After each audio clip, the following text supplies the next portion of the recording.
Hello guys, welcome to 5th generation and welcome to another unboxing and testing. Welcome to another vlog. Shoutout po natin Sir Noel. So meron tayo ditong Magpar Mission Multi-Shot Brake Barrel. Ito po ay may magazine. Ayan. Kaya po siya multi-shot.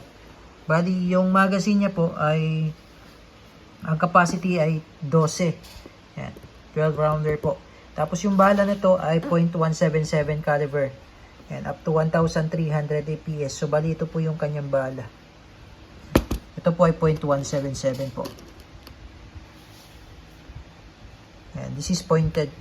And so, bali itong bala na to ay Umarex Intruder 8.20 grains. Ayan. Ito yung kanyang magazine. Ayan po. Magpar Mission. So, ito po ay brake barrel. So, bali ang nagpapagana po sa kanya powered by nitro piston. So, ito po itsura ng nitro piston. Yan, ito yung nitro piston. So, pag kinasam mo siya by breaking the barrel, yun yung pinaka-cocking system mechanism niya. Pag kinasam mo siya, ito yung nagko-compose ng pressure. Ito. So, hindi na po kailangan dito ng CO2. So, ito yung nagpapagana sa kanya. Ito yung nagki-create ng pressure para itulak niya yung projectile, yung pellet. Ayan, so maganda siya sa probinsya kasi hindi nyo na kailangan magpa-karga or hindi na kailangan ng hangin. No? Ito lang nagpapagana sa kanya. Ayan. All-weather stock siya, tapos meron siyang kasamang scope na 4x32 out of the box. Ayan. Adjustable yung sight niya. So, buksan natin para makita nyo actual yung unit. Again, this is the Magpar Mission Multi-Shot Brake Barrel. So, ito po yung magazine niya. Ipakiingatan lang po yung magazine dahil wala po tayong available na magazine for extra. Ito naman po yung mounting.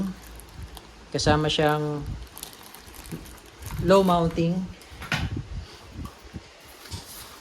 Ito naman po yung scope na 4x32.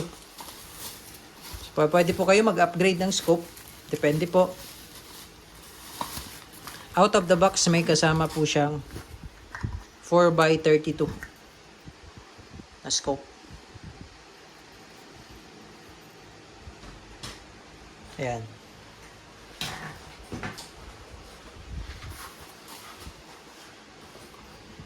Ito yung rifle.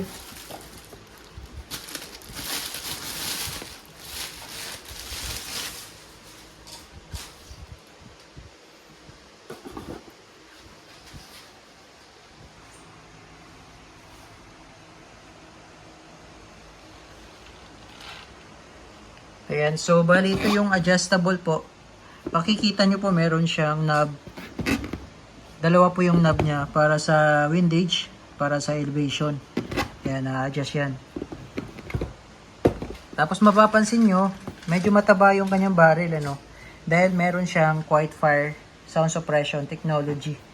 Ayan. So, bali, meron siyang built-in sound suppressor po. Tapos yung sa front niya, naka-fix naman yung sight niya. Ayan. Full synthetic po, kaya magaan siya. Ito naman yung safety niya, manual safety. Yan yung safety off. Yan naman safety on. Ayan. Tapos 22mm po yung sa rail. Ayan, full synthetic po. Okay. So, tuturo ko naman sa inyo yung paano pag-load ng bala sa magazine. Okay, so bali ito po yung magazine niya. Ayan. Ito yung reset sa gitna. Ayan. Napipindot po yan, reset po yan. So, pag inikot mo siyang ganyan, halimbawa, inikot mo siya. Ayan, number 9. Pwede mo siyang i-reset. Ayan. Okay. So, pagka ganyan po, indicator, indicates wala siyang laman. So, bali, ito yung pellet. Ayan. Papasok mo siyang ganyan. Tapos, iikot. Ito po yung iikot mo siya. Ayan, araw, iikot mo siya. Bali, clockwise yung pag-ikot. Tapos yung pag-load, pag-load ito. Diba meron naman siya indicator kung ano yung position ng pellet eh. Ayan. Hanggang sa mapuno nyo yung 12. Ayan po. Kapag 0 na, huwag nyo na pong lagyan dito. Yung space na to, para po yan dito. Dito po natin lalagay yung magazine. Ngayon po, bali, mechanism niya is i-break mo siya, kaya siya brake barrel. So parang binabali mo yung barrel niya. Ganito po ang pagbabali niyan. Ayan. Tapos balik. So yan yung pinakakasa niya. Now, bawal lang po siyang ikasa. Halimbawa po na hindi niyo siya gagamitin, bawal po siyang nakakasa. So i-rest mode nyo na lang pagka hindi nyo na po gagamitin. Bawal po siya nakakasa, no? Tapos bawal rin po siyang paputukin ng walang bala. Okay, so testing lang po, wala po ito yung bala. Aray. So, meron siyang recoil po. So talaga may ano siya, may palag. Okay. So bali ito po, ang ilo-load nyo siya dito. Ayan. So ididiin nyo lang po. Tapos pag i-release nyo naman, hugot lang. Hugutin nyo lang. Ayan. Pagka kinasan nyo, yan makikita nyo po. Ayan. 0. Pag kinasan nyo po yan,